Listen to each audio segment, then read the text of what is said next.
Good afternoon, my friends. It's Tuesday afternoon, and it's time for the pastor's chat. So, yesterday I talked quite a bit about thoughts about Easter and thoughts about what the Easter season is supposed to mean. What are the disciplines of this season, these 50 days? What are the essential things that we need to look at and focus on and remind ourselves of in that we are the people of Easter?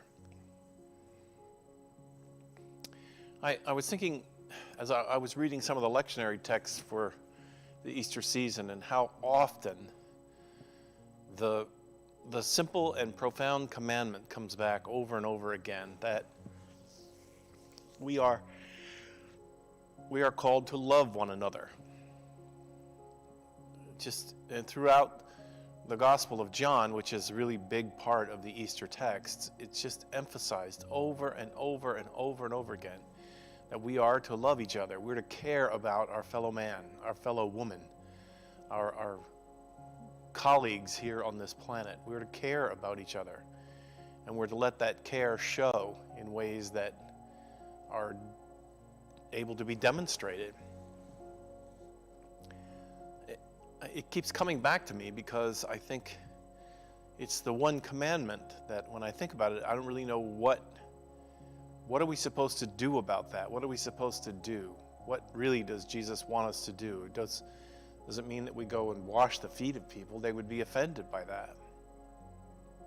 But serving people, living our lives with a different end goal. Can we even do it?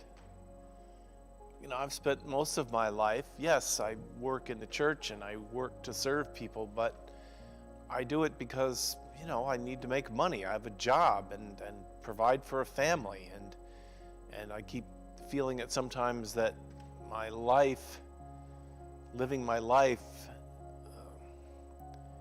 but I try to find happiness too. And how does that fit in with the call to live your life so that your life is a service to others? This is Easter. This Easter, the message is stronger and clearer to me than ever before. I gave into it at 7 minutes after 2. But how are you doing? How are you on this journey of life and love? Are you engaging your thoughts? Are you exploring new what it means to really be a follower of Jesus Christ? Is that something that you've ever really said about yourself? Have you even given yourself permission to say, I serve the risen Lord. I am a disciple of Jesus. And then on saying it, I think that's probably the first step, is saying it and then figuring out beyond that. So what does that mean for my life on this side of Easter? What does it mean for me? The New Testament showed that after Jesus was raised from the dead, people's lives changed. It wasn't just what they talked about. Their lives changed. They began to live in communities of caring for each other. They worked for that. How does that song go? We'll guard each one's dignity and save each one's pride. They'll know we are Christians by our love. That community, sorry, my allergies are still really strong and acting up.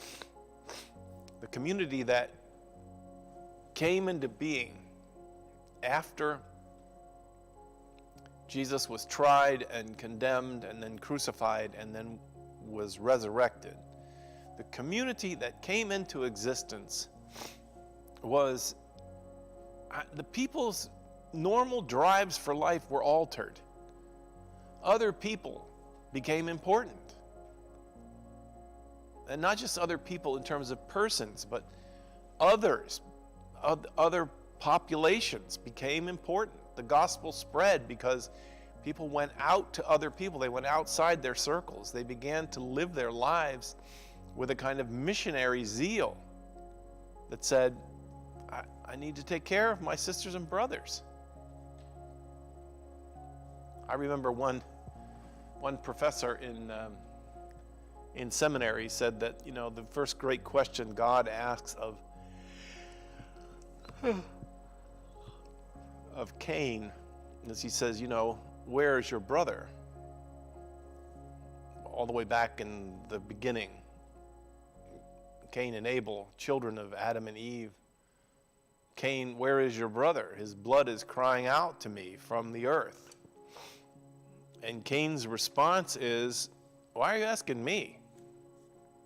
In fact, the answer back to the question is, am I my brother's keeper?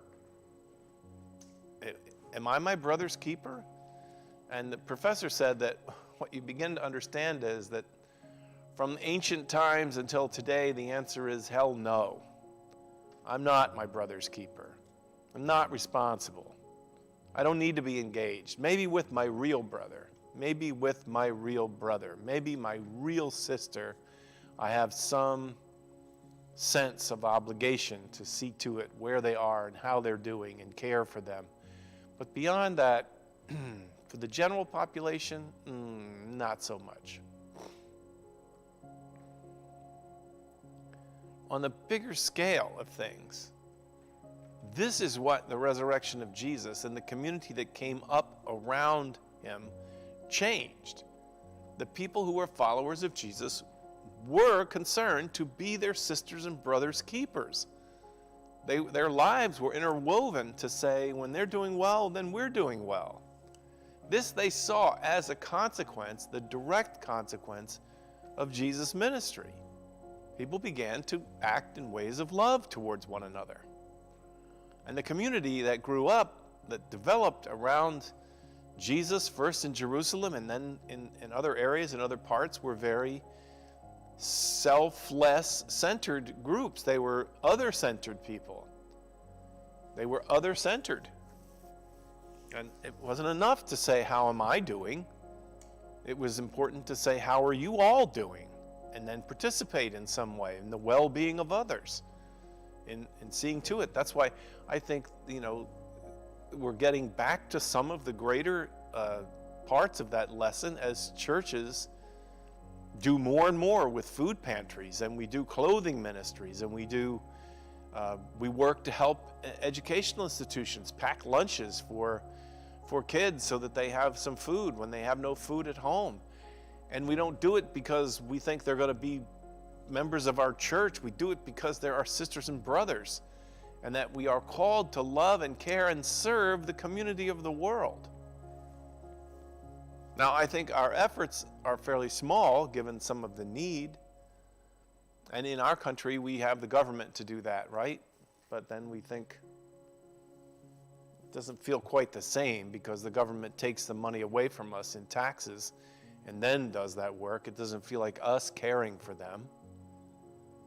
But I'm sorry to say that if the government didn't do that, I don't think the circumstances for the poor or the sick or the hungry would be better. I think it would be worse. But still, in light of Easter, in light of the message of Jesus, his message was not just words. It was actions. It was message, words, and actions melded together that then became words and actions welded together in the first century as the church moved out into the world. They were great communities of caring and loving and supporting and encouraging one another. Because we are people of Easter, we want new beginnings for other people. We want people to see the opportunities for new beginnings. This past Sunday, Laura chose as the closing hymn an amazing video of a popular country singer who went to Harding Prison and sang the song, if you got chains, he's a chain breaker. You have pain, he's a pain taker. If you, like, talking about the fact that Jesus has come in order to lighten the burden. If you're in prison, then he's a prison shaker. And all of that is to say, not just something mysteriously that Jesus does when he comes down like a ghost, but it's what the people of Jesus do. It's what the Christ community does. It engages the world in new beginnings, in new opportunities, to do things again and do them right. Do things again in a way that sees everybody coming up together, caring for people. We do this a lot instinctively, just, with our neighbors. If you have an older neighbor who you get to know and they need someone to run for groceries or something, we have the capacity in us to be very devoted to other people. We do. And the message of Easter awakens that in us when it's at its very best. It's not like trying to earn your salvation. It's not trying to, I do this so God will be happy with me. It's not that. It's something that grows organically out of being a person of new life, a person of love, a person of the energy of life. Because when you're about the energy of life, then you want life to flow from you to others, and not just living, but life that's worth living, companionship, food, shelter, a way of life where a person can thrive. It's Easter. That's what Easter is. Easter releases life into the world. And it doesn't do it magically or mystically. It does it through the work of the love and the care of the people who are the followers of Christ. So, my friends, how are you today? One of the reasons that I do this video chat is because I know that it's not good to be left alone just with your thoughts. And some of you are alone a lot. But I think about you, and I care about you, and I know you care about me, and we exchange that through this bit of technology along with some messages. These are the kinds of caring and sharing that make the community of Christ real and add life to living. So here on the Tuesday of the fourth week of Easter, we celebrate life. We celebrate life. We look to the horizon, no matter how dark the night. We watch the night sky for the rising of the sun and for the news of God's love and care to come in our direction. And we become the sun rising for others. We become that miracle in other people's lives just by the simple act of our caring, sending a note, sending a contribution, joining a fundraiser, doing something that says, I care about something more than just me. This is the hallmark of the Christian community. So, my friends, I hope that will help you as you live through this day. Tomorrow, I'm not sure if I'll be here for this chat or not. You'll have to just wait and see. I'm probably going to be driving to pick up my dad, who is coming to my daughter's wedding, if he's up to it, if he feels up to it. But in any event, I'll see you tomorrow maybe, and then I won't see you on Thursday or Friday. As the family is getting ready for the wedding, then I'll be taking a couple of days off, and we'll be getting excited for the coming wedding on Saturday. So next time you see me, if you tune in regularly, we'll be in the gathering for Sunday morning at 10:30, and then I'll be back here for the continuation of these chats on Monday of next week. Might see you tomorrow. Just watch your phones for the news that I've gone live, okay? God bless you, my friends, and I'll talk to you soon.